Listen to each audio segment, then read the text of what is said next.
बिहार में middle caste को ही अपर backward caste बोला गया है, जिसकी सामाजिक और रिचुअल लो स्टैंडर्ड की नहीं रही है। वह ट्रेडिशनली तौर पर एग्रीकल्चर और एनिमल हस्बेंड्री से रिलेटेड एक्टिविटीज़ पास्ट में रखती थी। कुछ जाति है जैसे कि यादव, कुर्मी, कोरी और बनिया, इनको स्टार्टिंग से ही अपर बैकवर्ड क्लासेस में रखा गया है। पहले इन चारों के ऊपर डिटेल में बात करता हूँ। पहला, यादव, जिनके पास अच्छी खासी ज़मीनें हैं, यानी कि इकोनॉमिकली गुड माना गया है। पॉलिटिकली यादवों को सबसे स्ट्रॉन्ग माना गया है, क्योंकि बिहार में यादव कास्ट की ही एक पॉलिटिकल पार्टी है जिसका नाम है आरजेडी, और जो कि बिहार की अब तक की सबसे बड़ी पार्टी के रूप में उभरी हुई है। यादव ने ही ग्रीन रेवोल्यूशन लाया।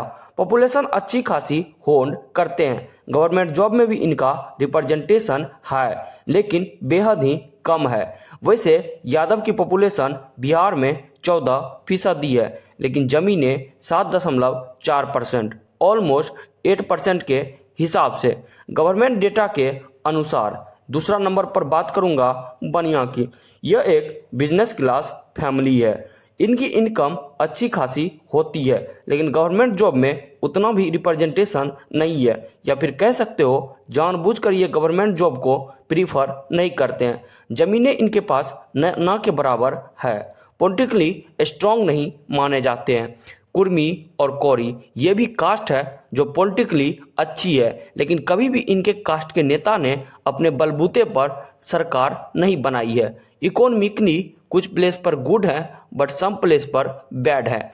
यही गेम इनका चल रहा है। कोरी, कुर्मी, यादव और बनिया, इन सब को कैटेगराइज किया गया है अपर बैकवर्ड के तरफ एमंगस्ट अदर बैकवर्ड क्लास के रिस्पेक्ट में, जबकि इन कुछ जातियों को छोड़कर बिहार के 51% पॉपुलेशन को ओबीसी कैटेगरीज में रखा गया है, जो ना तो कोई ड्रास्टिक चेंज ला सकती है और ना ही कोई बिग डिसीजन ले पाती है। इन्हीं को मूर्ख बनाकर बीजेपी वोट भी लेती है, हिंदू मुस्लिम मुद्दों में फंसाकर 5 किलो राशन देकर वोट बटोर लेती है। इन सब को लोअर बैकवर्ड ग्रुप में रखा गया है। अपर बैकवर्ड को अपर ओबीसी भी बोला जाता है। इनकी अप्रोक्सीमेटली 20.3% पॉपुलेशन है। ये जो अपर ओबीसी और लोअर ओबीसी का टेक्निकली कंसेप्ट है, ये मुंगेरी लाल कमीशन की रिपोर्ट से पता चलता है, जिसमें 20% ओबीसी को अपर ओबीसी में रखा गया है और 51% ओबीसी को लोअर ओबीसी में रखा गया है। अब यहाँ से ये बताऊंगा यादव डोमिनेट कैसे करता है। यादवों का डोमिनेशन सिर्फ ओबीसी के ऊपर ही नहीं चलता, बल्कि जनरल कैटेगरी को भी सप्रेस करके रखा हुआ है। मैं ये सारी चीज़ें हवा में नहीं बता रहा हूँ, बल्कि प्रूफ के साथ बात करूँगा। उससे पहले मैं आपको डोमिनेशन का डेफिनेशन देता हूँ, ताकि आप मेरी बातों को टॉपिक के अकॉर्डिंग रिलेट कर सके। एक डोमिनेट कास्ट वह होता है जिसका आधिपत्य दूसरे कास्ट के ऊपर चले। सिर्फ मारने पीटने से कोई भी कास्ट डोमिनेट नहीं करता, बल्कि वह इकोनॉमिकली और पॉलिटिकली भी स्ट्रॉन्ग होना चाहिए। डोमिनेट कास्ट उसको बोलते हैं जिसका हायरार्की लोकल कास्ट के ऊपर भी चले। ये जो कंसेप्ट है डोमिनेट कास्ट का, इसको इंट्रोड्यूस किया गया था 1959 में सोशियोलॉजिस्ट एम.एन. श्रीनिवासन के द्वारा। उनके इंडिया में स्पेशली बिहार और यूपी के रीजन में यादव को डोमिनेट कास्ट के रूप में रखा गया है, और साउथ इंडिया में लिंगयार्ड और भलकालिगा को डोमिनेट कास्ट माना गया है। ऑथर अलग शर्मा ने कुछ पॉइंट नोट करा था। आज़ादी के पहले 1967 तक राजपूत और भूमिहार का बिहार में डोमिनेशन माना गया था। एग्रीकल्चर में हाईली इन्वॉल्व थे। पॉलिटिकली भी स्ट्रॉन्ग माने गए, क्योंकि उस समय तक कंप्लीटली मोनार्च था। मोनार्च बोले तो राजा महाराजा का शासन काल। कुछ बिहार की इनसाइड स्टोरी बतलाता हूँ। प्रॉब्लम ऑफ दलित की आबादी कुल 19.65% है, यानी कि 2.56 करोड़, और ज़मीन के मामला में 71% दलित कंप्लीटली लैंडलेस है। 27% दलित के पास रहने के लिए बस घर है। 2% दलित बड़ी मुश्किल से छोटी मोटी गवर्नमेंट जॉब बिहार के अंदर करती है रिजर्वेशन होने के बावजूद। एक तो दलित के पास जमीन नहीं था, ऊपर से इनकी मेजोरिटी ऑफ द आबादी गवर्नमेंट जॉब से कोसों दूर थी, तो आखिर इनका घर कैसे चलता। इनके पास शिक्षा की बेहद कमी थी। इन लोगों के जब आर्थिक स्थिति काफ़ी कमज़ोर थी, खुद भी नहीं खा पाते थे, उसके बावजूद भी 3 से 4 कभी कभी तो 5 से 6 बच्चे भी पैदा कर लेते थे। अब जरा इनकी प्रॉब्लम को भी सुनिए और समझने का प्रयास करिए।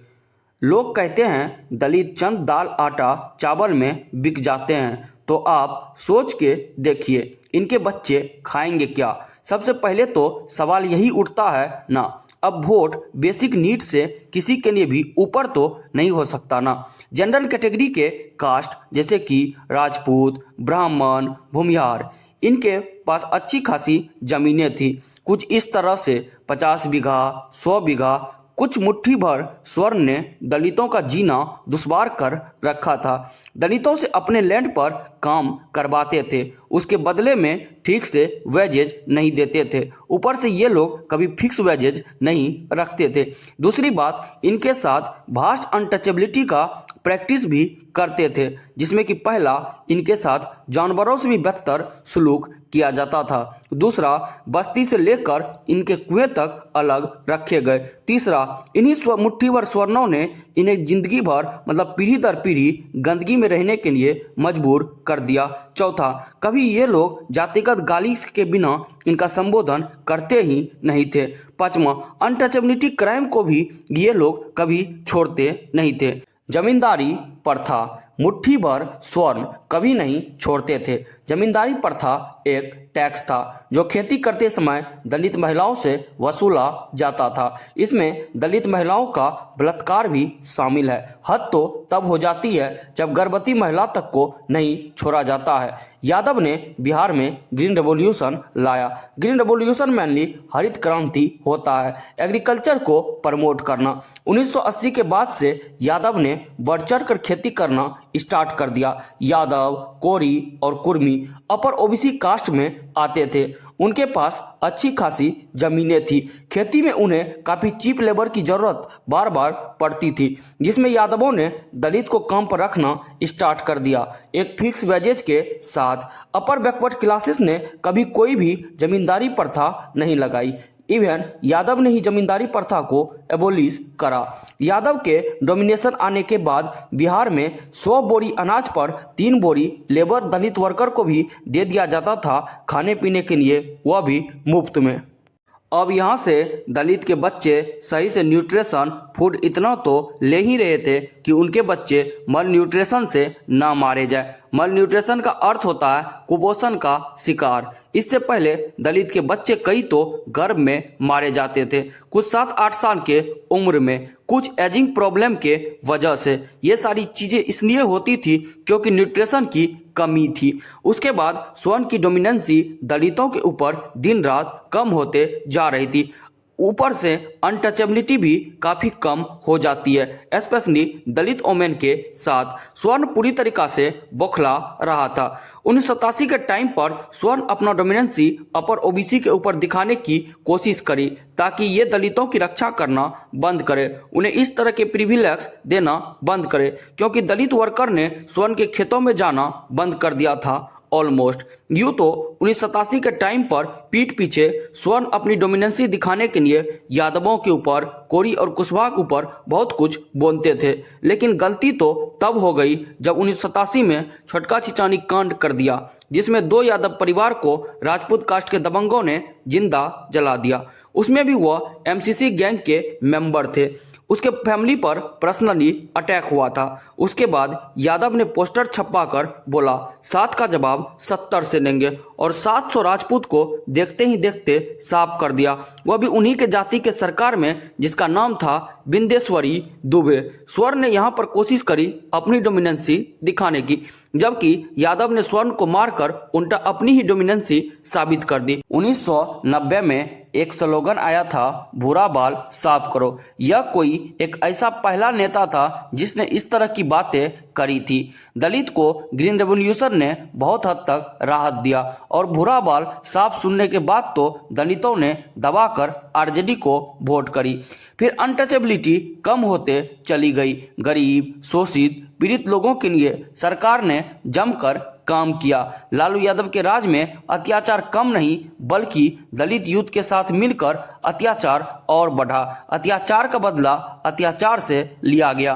आंखें के बदले आंखें नोची गई। सरकार ने लैंड रिफॉर्म सिस्टम बिहार में लाकर रख दिया, जिसमें बहुत सारी जमीनें अंग्रेजों के टाइम से ही स्वर्णों के पास धरी पड़ी थी, जिसका कागजात स्वर्ण के पास नहीं था, जो कि अंग्रेजों के टाइम पर किसी गैर कानूनी तरीके से उन्होंने ले रखा था।